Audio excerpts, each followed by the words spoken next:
21 November সকাল 10টা 38। ভূমিকম্পে কেঁপে উঠল সম্পূর্ণ বাংলাদেশ।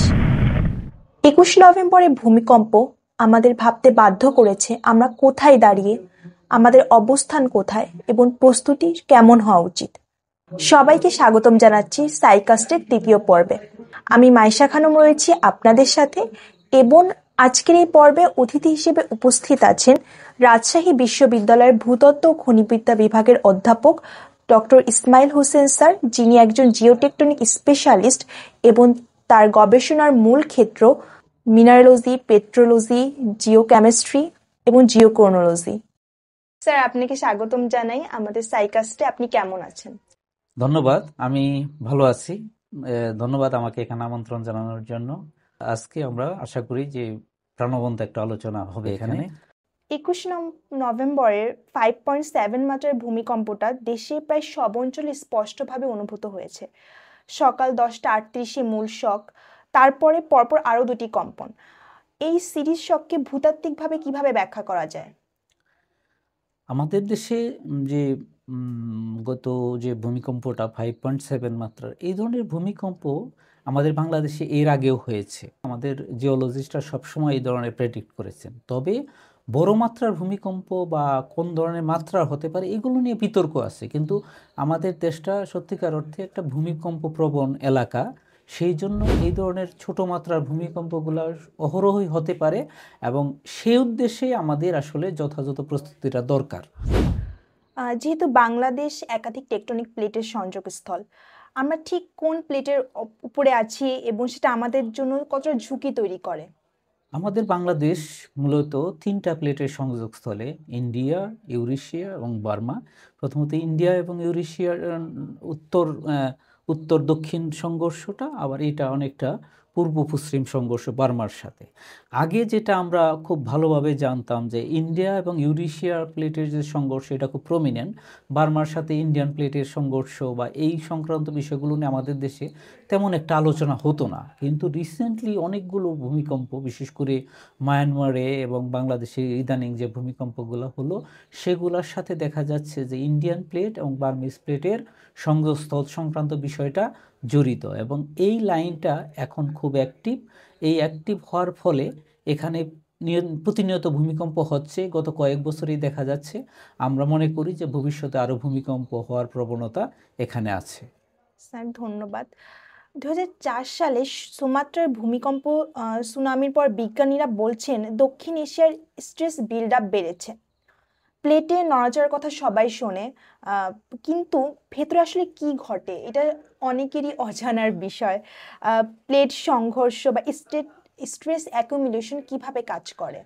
আসলে এখানে আমরা যদি খেয়াল করে থাকি যে আমাদের ইন্ডিয়ান প্লেট এবং বার্মিজ প্লেট, এই দুটোতে যদি আমরা যে কলিশনটা বা সংঘর্ষ, সেখানে যে ঘটনাটা ঘটে, আমরা জানি এখানে ইন্ডিয়ান প্লেটটা সাবডাক্ট করছে আর বার্মিজ প্লেটটা অবডাক্ট করছে। এর ফলে যখন ইন্ডিয়ান প্লেটটা নিচের দিকে যাচ্ছে, সে প্রতিনিয়ত এনার্জি স্টোর করছে। এনার্জি এক ধরনের বাধাগ্রস্ত হতে পারে বা ধীরে ধীরে মুভ করছে, কিন্তু কোনো পর্যায়ে যদি এই মুভমেন্টটা স্বাভাবিক গতিকে থেমে যায়, তাহলে আসলে এনার্জিটা আস্তে আস্তে স্টোর হতে থাকে এবং ওই ধরনের এনার্জি স্টোর হওয়াটাই সবসাথে বিপজ্জনক হতে পারে যখন হঠাৎ করে সেটা একটা বড় ধরনের স্কেলে রাপচার বা বড় ধরনের একটা বিস্ফোরণ বা আমরা বলি যে ফল্ট মুভমেন্ট, এর ফলে ওখানে ভূমিকম্প তৈরি হচ্ছে। এটা যখন সব জায়গাগুলোতে একই রেটে মুভ করে এবং সেটা যদি স্বাভাবিক গতিপ্রাপ্ত হয়, যে প্রতি বছর একটা নির্ধারিত গতি, যেমন আমরা বলি ইন্ডিয়ান প্লেট এবং বার্মিজ প্লেটের এটার গতি মোটামুটি 5 সেন্টিমিটার পার ইয়ার। এখন এই ধরনের বিভিন্ন জায়গায় এটা কম বেশি হতে পারে। এই মুভমেন্টটা যদি কন্টিনিউয়াসলি একই রেটে হচ্ছে কিন্তু কোনো জায়গায় বাধাগ্রস্ত হচ্ছে না বা কোনো ধরনের আমরা বড় ধরনের কোনো চেঞ্জ লক্ষ্য করছি না, তাহলে কম্পারেটিভলি আর্থকোয়েকের প্রবণতা নিয়ে হয়তো কম চিন্তা করতে হয়। কিন্তু যখনই কোনো জায়গায় কম বেশি হচ্ছে, এটা এক ধরনের সমস্যা তৈরি করে এবং সেই সমস্ত জায়গাতে এক ধরনের স্ট্রেস বিল্ড আপ হয় এবং সেখানে এই ভূমিকম্প হওয়ার প্রবণতাটা বেড়ে যায়। স্যার, নরসিংদীতে এবারে ভূমিকম্পের উৎপত্তি স্থল ছিল নরসিংদী থেকে 14 কিলোমিটার দূরে একটা প্লেস।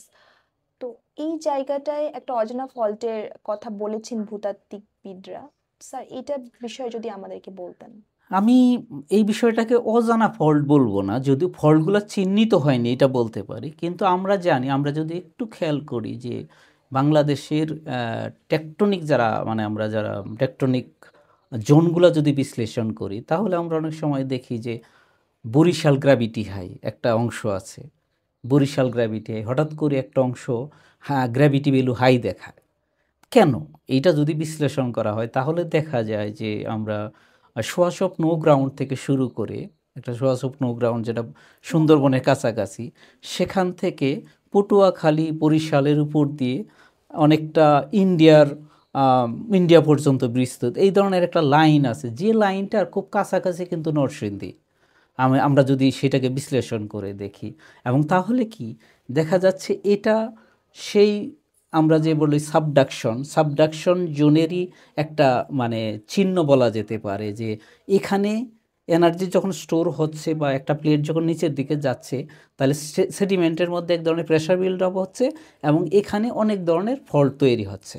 এবং এই ধরনের ফল্ট শুধু এখানে নয়, এই জোনগুলোতে আরও অনেক ফল্ট থাকার সম্ভাবনা আছে, যেটা আমরা এর মধ্যেই এই বছর এই নরসিংদী আর্থকুয়েক, কয়েক বছর আগে কুমিল্লার নিকটও আমরা ভূমিকম্প হতে দেখেছি, বা ওর কাছাকাছি, এমনকি সুন্দরবনের কাছেও ভূমিকম্প রেকর্ড আছে আমাদের।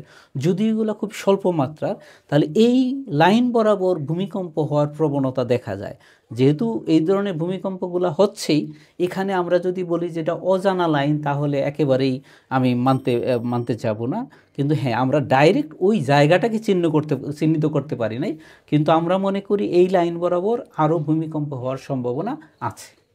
স্যার, স্যার, ঢাকার প্রায় 70% এলাকা খুবই সেডিমেন্টের উপর, যেটা নরম সেডিমেন্টে দাঁড়িয়ে। এটা বহু গবেষণা এসেছে। এর সঙ্গে অতিরিক্ত ভূগর্ভস্থ পানি উত্তোলন কিংবা হচ্ছে কয়লা পাথর খনির কাজ, এসব কি ভূমিকম্প ঝুঁকিতে প্রভাব রাখে কিনা? আমি ঠিক অত বেশি গুরুত্ব দিতে চাই না যে বিশেষ করে অতিরিক্ত পানি উত্তোলনের ফলে বড় ধরনের ভূমিকম্প তৈরি হতে পারে। এই ধরনের সিচুয়েশন পৃথিবীতে রেয়ার। হ্যাঁ, ইন্ডিউস মানে বিশেষ করে যে ধরনের কোনো জায়গার থেকে কোনো খনিজ পদার্থ উঠিয়ে আনার ফলে যে একটা ভ্যাকুয়াম তৈরি হয়, সেখানে ধস নামা বা এই ধরনের ক্ষেত্রে ছোটোখাটো ভূমিকম্প হতে পারে, কিন্তু বড় মাত্রার কোনো সমস্যা হতে পারে এটা আমি মনে করি না। তবে যে ঢাকা শহর বা আশেপাশের এলাকা, যে এটা আমাদের বাংলাদেশটা সেডিমেন্ট 10, 15, 20 এমনকি 23 কিলোমিটার পর্যন্ত সেডিমেন্ট আছে, এই হিউজ সেডিমেন্ট এটা আমাদের দেশের এই যে ইনফ্রাস্ট্রাকচার বা আমাদের এই যে বিল্ডিং তৈরির ক্ষেত্রে বা আমাদের যে কোনো ধরনের রাস্তা বা ব্রিজ নির্মাণের ক্ষেত্রে এটা একটা বড় ধরনের সমস্যা। কারণ সম্পূর্ণ সেটিমেন্টের উপর, এবং যেহেতু আমাদের বেসমেন্ট, আমরা শক্ত বেসমেন্ট পাই না, যার জন্য আমাদের যে কোনো কনস্ট্রাকশনের জন্য এটা একটা ব্যয়বহুল প্রক্রিয়া হয়ে দাঁড়ায়। এবং যে কোনো বিল্ডিংয়ে যদি আমরা নিচের লেয়ারটাকে কনসিডার না করি, যে সেডিমেন্টের লেয়ার, যদি কোথাও ক্লে লেয়ার থাকে যেটা হিউজ অ্যামাউন্ট অফ পানি ধারণ করতে পারে, এই ধরনের ক্ষেত্রে যখন ভূমিকম্প হয় তখন ওই লেয়ারগুলোতে এক ধরনের লিকুইফ্যাকশন হয়, মানে ওয়াটারটা মানে টোটাল লেয়ারটাই পানির মতো আচরণ করতে থাকে, যার ফলে ওইটা যখন মানে বিল্ডিংটা যখন প্রেসার দেয় তখন কোনো অংশে সেটা টিল্টিং হয়ে যেতে পারে, বিল্ডিংটা বা কাত হয়ে যেতে পারে। এই প্রবণতাটা বেড়ে যেতে পারে এই ধরনের সেডিমেন্টের ক্ষেত্রে, যার জন্য ঢাকা শহর বা আশেপাশের যে সমস্ত কনস্ট্রাকশনগুলো মানে বিল্ডিং তৈরি করা হচ্ছে, সেগুলার বেসমেন্ট তৈরির ক্ষেত্রে খুবই গুরুত্ব দেওয়া দরকার। না হলে ছোটো মাত্রার ভূমিকম্পগুলো বিল্ডিংগুলোর জন্য বড় ক্ষতির কারণ হতে পারে। গত কয়েক দশকে 2003, 2015, 2017, 2024 আমরা 8 থেকে 10টি উল্লেখযোগ্য কম্পন পেয়েছি। এগুলো কি কোনো প্যাটার্ন ইন্ডিকেট করতেছে যে বড় কোনো ভূমিকম্প, আর এগুলো কি সম্পূর্ণ বিচ্ছিন্ন ঘটনা? এগুলো বিচ্ছিন্ন ঘটনা না বলে এটা স্বাভাবিক ঘটনা হিসাবে বলা দরকার। আমাদের মনে করা দরকার যে আমাদের যেহেতু এটা আমরা একটা কমপ্লেক্স প্লেট মার্জিন বা আমরা প্লেট মার্জিনে আছি, এখানে ভূমিকম্প হবে। ভূমিকম্প হলে সেটা যে একটা মানে প্যাটার্ন ফলো করছে এইভাবে না বলে, আমরা যদি মনে করি যে প্রতি বছরই কিছু ভূমিকম্প হবে, এইভাবে যদি আমরা চিন্তা করি, আমার মনে হয় সেটাই ভালো। এটাকে সুনির্দিষ্ট কোনো প্যাটার্নে বেঁধে ফেলার কোনো দরকার নেই। স্যার, বাংলাদেশের ভবনগুলো, বিশেষ করে ঢাকার ভবনগুলো কি আদৌ সিসমিক রেডি? কারণ বাংলাদেশে যে অনুন্নত নগর পরিকল্পনা এবং ক্যাম্পাসগুলো, বিশ্ববিদ্যালয়ের ক্যাম্পাসগুলো, এগুলো কতটা ঝুঁকিপূর্ণ?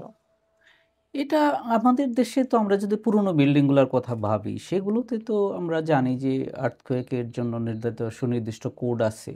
সেই কোডগুলো কতটুকু ফলো হয়েছে এটা বলা কঠিন। তবে রিসেন্ট যে সমস্ত বিল্ডিংগুলো করছে, আমি বিভিন্ন ইঞ্জিনিয়ারদের সাথে কথা বলেছি অনেক জায়গাতেই। তারা বলছে না, আমরা সবসময় একটা কোড ফলো করার চেষ্টা করি। মিনিমাম মাত্রাটা যাতে আমরা ৬-৭টার মতো মাত্রা ভূমিকম্প এই বিল্ডিংগুলো তেমন কোনো ক্ষতি না করতে পারে, এই ধরনের তারা সবসময় চেষ্টা চালায় এবং সেই ধরনের একটা সেফটি মার্ককে ফলো করেই তারা বিল্ডিং করে বলে আমার জানা। তবে আমাদের দেশের একটা নেতিবাচক প্রবণতা আছে, সেটা হলো যখন কোনো বিল্ডিংয়ের নকশা করা হয় বা সেই অনুযায়ী তৈরি করতে যায়, তখন দুপক্ষই, যেমন যারা ইঞ্জিনিয়ার থাকে বা প্ল্যানার থাকে, তাদেরকে ফাঁকি দিয়ে হয়তো যারা বিল্ডিং তৈরি করছে তারা দেখা যায় যেখানে 7 তলার অনুমোদন আছে তারা 8 তলা করে ফেলতেছে, বা যথাযথভাবে নকশা ফলো করছে না, বা একটা বিল্ডিং তৈরি করার জন্য যে সমস্ত মেটেরিয়ালগুলো দরকার সেগুলো যথাযথভাবে ফলো করছে না। এইগুলা মনিটরিং হওয়াটা খুব জরুরি, কারণ যেহেতু আগে আমরা এই বিষয়গুলো ভাবতাম না যে ভূমিকম্পের বিষয়টা, কিন্তু এখন আমাদের এই বিষয়গুলো খুব মনোযোগ দেওয়া দরকার। কারণ আমরা জানি যে একটা দেশে ভূমিকম্প যদি 100 বছর বা 50 বছরে হয়, কিন্তু কখন হবে সেটা আমরা জানি না। যদি একটা বড় মাত্রার ভূমিকম্প কোনো কারণে হয় এবং বিল্ডিং কনস্ট্রাকশনের কারণে যদি ওই বিল্ডিংটার ক্ষতি হয়, এই ক্ষতি পূরণ করা কোনোভাবেই সম্ভব নয়।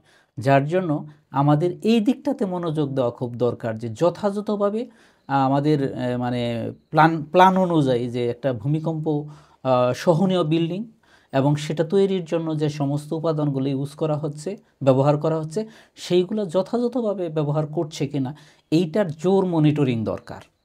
সেক্ষেত্রে গভর্নমেন্টের যে বডিগুলো সিটি কর্পোরেশন এরিয়াতে বা যেখানেই হোক যারা আছে, তারা যেন এই বিষয়গুলো খুব ভালোভাবে তদারকি করেন। সেক্ষেত্রে আমি মনে করি অনেক ক্ষেত্রেই এর ভূমিকম্পের ঝুঁকির মাত্রাটা অনেক কমিয়ে আনা সম্ভব। স্যার, স্যার, ভূমিকম্পের কি আদৌ কোনো সতর্কতা, পূর্ব সতর্কতা, এটা কি সম্ভব কিনা? অনেকের মনে একটা প্রশ্ন থাকে। এটা খুবই একটা গুরুত্বপূর্ণ প্রশ্ন। পৃথিবীতে আসলে ভূমিকম্প কখন হবে এইটা কোনোভাবেই বলা সম্ভব না। কখন হবে বলা সম্ভব না, তবে কোথায় হবে এইটা বলা যায়। এখন আমি ধরে নিলাম কোনো একটা জায়গায় ভূমিকম্প হবে, কিন্তু কতদিন পরে হবে এটা কখনো বলা সম্ভব না। এটা কালকেও হতে পারে, 100 বছর পরেও হতে পারে। তবে এলাকা চিহ্নিত করা যেতে পারে যে এই সমস্ত জায়গাগুলো ভূমিকম্প প্রবণ আর এই সমস্ত জায়গাগুলো কম ভূমিকম্প প্রবণ, এই কথাগুলো আমরা বলতে পারি বা এইভাবে আমরা এলাকাকে চিহ্নিত করতে পারি। কিন্তু কোনোভাবেই ভূমিকম্প কবে হবে, কখন হবে, এইটা পূর্বাভাস দেওয়া সম্ভব নয়। স্যার, স্যারের শিক্ষা জীবনে বড় একটা সময় কেটেছে জাপানে। জাপানে তো বছরে গড়ে 1500-র বেশি ভূমিকম্প হয়। তারা তারা হচ্ছে তাদের ক্ষয়ক্ষতি কিন্তু তুলনামূলকভাবে কম। তো তাদের কোন মডেলটি আমরা অনুসরণ করতে পারি, বা বাংলাদেশের সাথে যেটা সামঞ্জস্যপূর্ণ হবে? হ্যাঁ, ধন্যবাদ। এই প্রশ্নটা আমি সবসময় পছন্দ করি এই জন্য যে আমার জীবনের অনেকগুলো মানে সময় আমি জাপানে কাটিয়েছি এবং ওখানে অনেকগুলো ভূমিকম্প আমি ফেস করেছি। আমি যখন প্রথম জাপানে যাই, কয়েকদিনের মধ্যেই আমি 6 এবং 6-এর অধিক মাত্রা একটা ভূমিকম্প ফেস করলাম বলা যেতে পারে। আমি যখন ওই ভূমিকম্পটা হয় তখন আমি দৌড়ে বাইরে বাইরে চলে গেলাম। আমি দেখলাম যে কোনো জাপানিজ বা কাউকেই আমি বাইরে আসতে দেখিনি।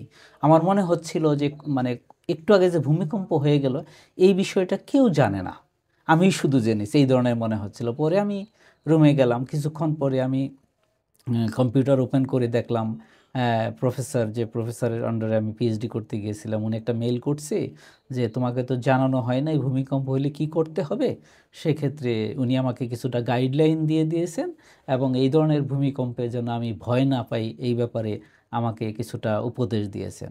আমি তখন থেকেই ওই বিষয়গুলো ফলো করতে চেষ্টা করছি এবং তারা যে ধরনের গাইডলাইন দিয়ে থাকে স্টুডেন্টদেরকে বা ওখানকার জনগণকে যে ভূমিকম্প হলে কি করতে হবে, আমাদেরও ওইভাবেই ফলো করা উচিত। বিশেষ করে যখন ভূমিকম্প হয় আমাদের দেশে দেখা যায় যে অনেকেই দৌড়ে বের হতে যেয়ে আহত হয় এবং আমাদের দেশে যারা আহত হয় বা মৃত্যু হয়েছে তাদের একটা বড় অংশ দেখা যায় এই মানে বের হতে যে অথবা তাড়াহুড়ো করতে যে লাফ দিয়ে বিল্ডিং থেকে নামতে যে তারা আহত হয় বা নিহত হয়, মারা যায়।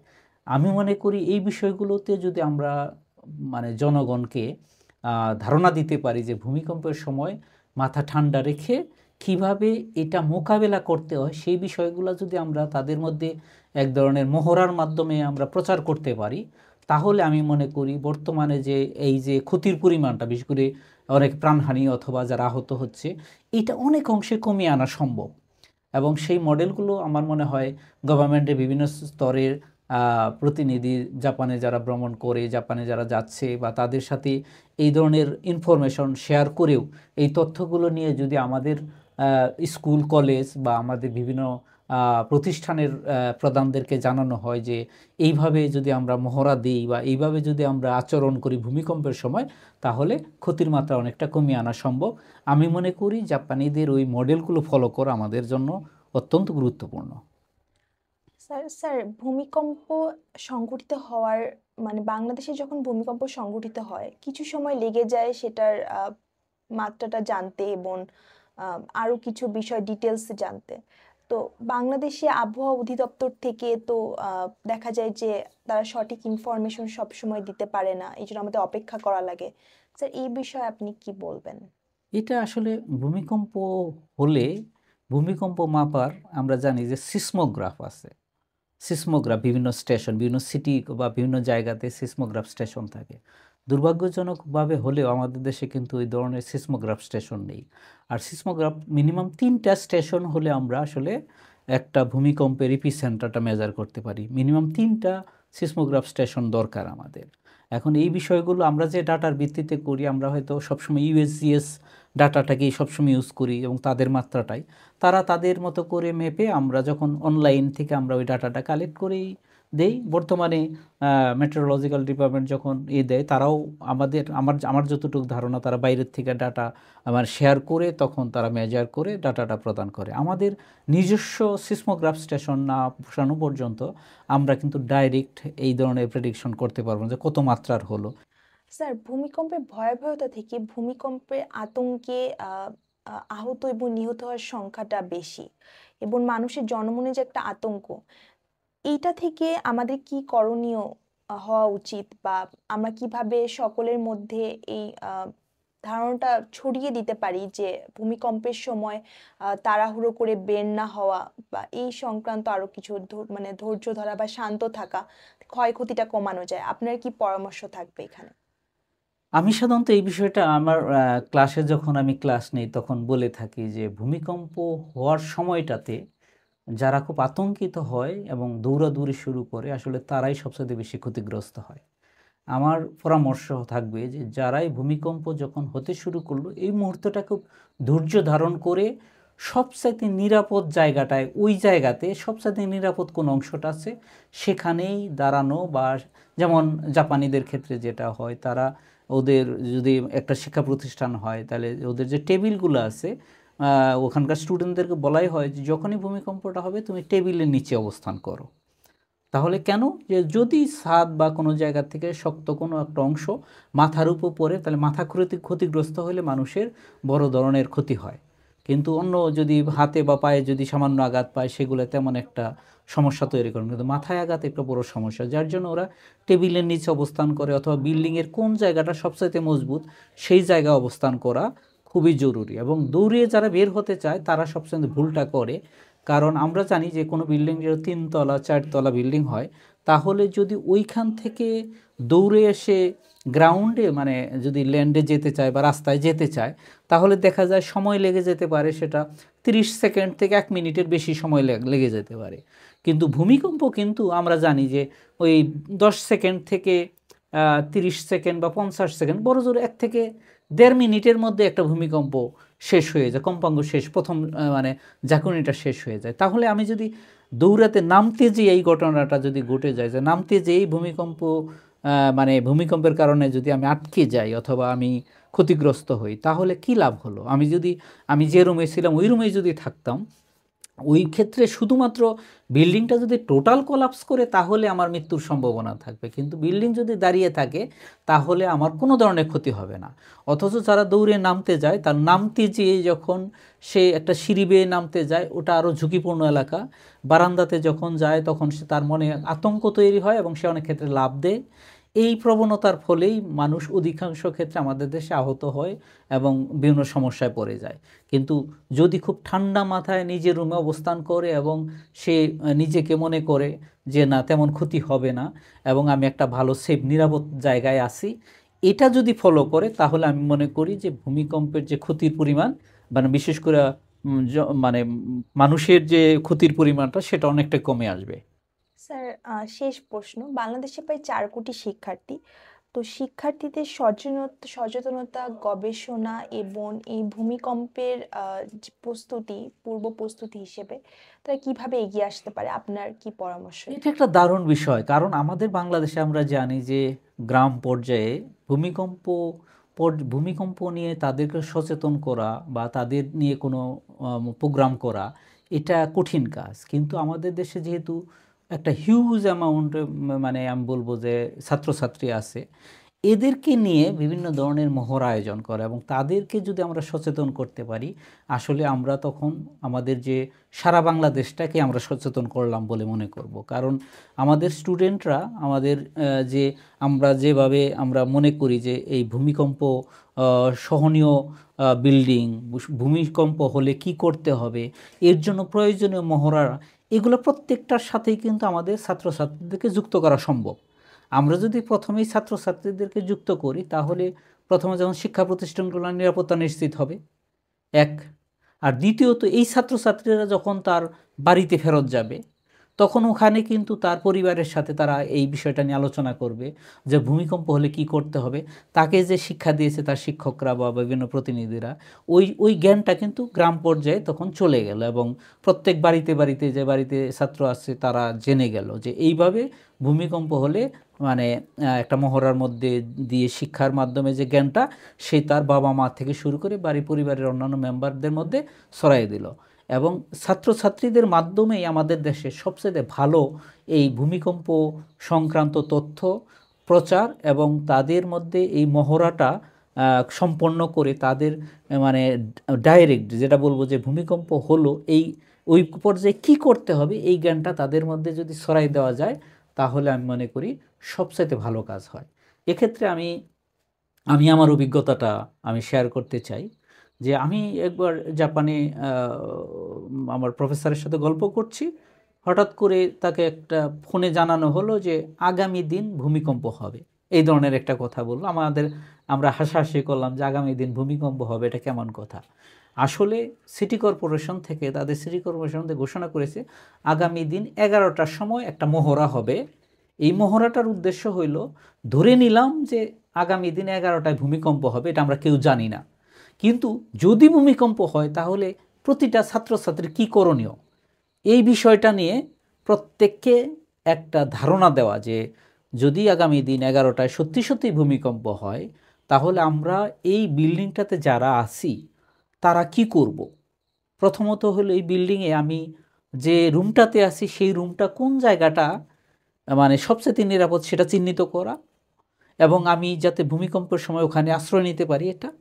আর আমি যদি মনে করি যে বিল্ডিংটা এখন ভূমিকম্প থেমে গেল, আমি বের হলাম, তাহলে কোন দিক দিয়ে বের হবো। এখন দেখা যাচ্ছে যে বের হওয়ার সময় এমন জায়গা তৈরি হয়েছে যে কোনো একটা অংশ ভেঙে গেছে, যার জন্য যে রাস্তা দিয়ে বা যে বারান্দা দিয়ে আমি প্রবেশ করেছিলাম সেটা ভেঙে গেছে বা কলাপস করছে, তাইলে আমি আর কোথায় দিয়ে বের হব এবং একটা বিল্ডিংয়ে কোন কোন দিক দিয়ে বের হওয়ার স্কোপ আছে সেইগুলো সম্পর্কে একটা ধারণা নেওয়া। এবং ভূমিকম্প হওয়ার পরে আমি বিল্ডিং থেকে যদি বের হতে পারি তাহলে আমি কোথায় মানুষকে জানাবো যে আমি এই বিল্ডিং থেকে আসতে পারছি, বের হয়ে আসতে পারছি। যার জন্য সিটি কর্পোরেশন তার একটা জায়গাকে চিহ্নিত করে যে এই জায়গায় একজন অফিসার থাকবেন, উনি দাঁড়িয়ে থাকবেন এবং একটা ডাটা নেবেন যে এই বিল্ডিং বা এই দুইটা বিল্ডিং থেকে যারা ভিকটিম, মানে আর্থকুয়েক ভিকটিম বলবো, তারা সঠিকভাবে বের হয়ে যদি আসতে পারে তাহলে ওখানে তার নামটা লিপিবদ্ধ করবে যে আমি এত নম্বর রুমে ছিলাম, আমি যথাযথ বেরিয়ে আসতে পারছি। এখন দেখা গেলো কোনো কারণে যদি ওই বিল্ডিংটা কলাপস করে যায় আর ওই বিল্ডিংয়ে যদি আমি ধরে নিলাম যে 100 জন লোক প্রবেশ করেছিল, এখন কোনো কারণে দেখা গেল 90 জন লোক বেরিয়ে এসে ওখানে রিপোর্ট করতে পারছে, তাহলে মানে আমাদের ধারণা হলো যে ওই বিল্ডিংটা আরও 10 জন লোক আটকা পড়েছে। যদি বিল্ডিংটা ভেঙে যেয়ে থাকে, তাহলে ওই সিটি কর্পোরেশন তারা খুব দ্রুত উদ্যোগ নেবে যে ওই আরও 10 জনকে কীভাবে বের করে আনা যায়, অথবা তাদের মধ্যে যদি কোনো জন হারিয়ে যায় তাহলে কতজন, মাত্র 10 জনকে খোঁজাখুঁজির প্রয়োজন পড়লো, 100 জনকে খোঁজার প্রয়োজন পড়লো না। এবং তাদের প্রত্যেকটা ধারণা সঠিক, কোন দিক দিয়ে কোন জায়গায় রিপোর্ট করবে, তাদের ঠিকানা সহ জানাই দেওয়া সিটি কর্পোরেশনকে। যদি বাড়ির থেকে, যেমন কেউ হয়তো 100 কিলোমিটার দূরে থেকে ওই বিল্ডিংয়ে মানে কাজ করতে আসছে, কিন্তু বাড়ির থেকে তাকে প্রতিনিয়ত খোঁজাখুঁজি করছে যে আমার ছেলে অমুক শহরে ভূমিকম্প হয়েছে, তাকে আমরা খুঁজে পাচ্ছি না, তাহলে সিটি কর্পোরেশনকে বা মানে মানে সিটি কর্পোরেশনের যারা এই বিষয়গুলো দেখাশোনা করে তাদেরকে যদি জানানো হয় যে আমার ছেলেকে খুঁজে পাচ্ছি না, বা সে যদি আহত হয়, তাহলে যেন সে সাথে সাথে এই তথ্যটা, হ্যাঁ সে আমাদেরকে রিপোর্ট করছে, সে এই বিল্ডিং থেকে বের হয়ে আসতে পেরেছিল। এই বিষয়গুলো আমার কাছে অনেক ভালো মনে হয়েছে যে এই ধরনের মহড়াগুলো যদি আমরা সম্পন্ন করতে পারি আমাদের দেশেও, তাহলে আমাদের দেশের এই ক্ষতির মাত্রাটাকে কমিয়ে আনতে পারবো, এবং আমাদের মধ্যে যে আতঙ্ক আছে ভূমিকম্প সংক্রান্ত, সে আতঙ্কের মাত্রাটা অনেক পরিমাণে কমে আসবে। এবং আমরা মনে করি যে ভূমিকম্প একটা স্বাভাবিক একটা মানে প্রক্রিয়া, এটা আমাদের মধ্যে আস্তে আস্তে বদ্ধমূল হবে এবং আমরা অত সহজেই ক্ষতিগ্রস্ত হব না। ধন্যবাদ স্যার আপনাকে আমাদের এত ব্যস্ত সময়ের ভেতর থেকেও সময় দেওয়ার জন্য এবং ভূমিকম্পের মতো এত জটিল বিষয়গুলো আমাদের কাছে সহজভাবে উপস্থাপন করার জন্য। তোমাকেও ধন্যবাদ খুব সুন্দর কিছু প্রশ্ন করার জন্য। আশা করি এই তথ্যগুলো সবার কাজে লাগবে।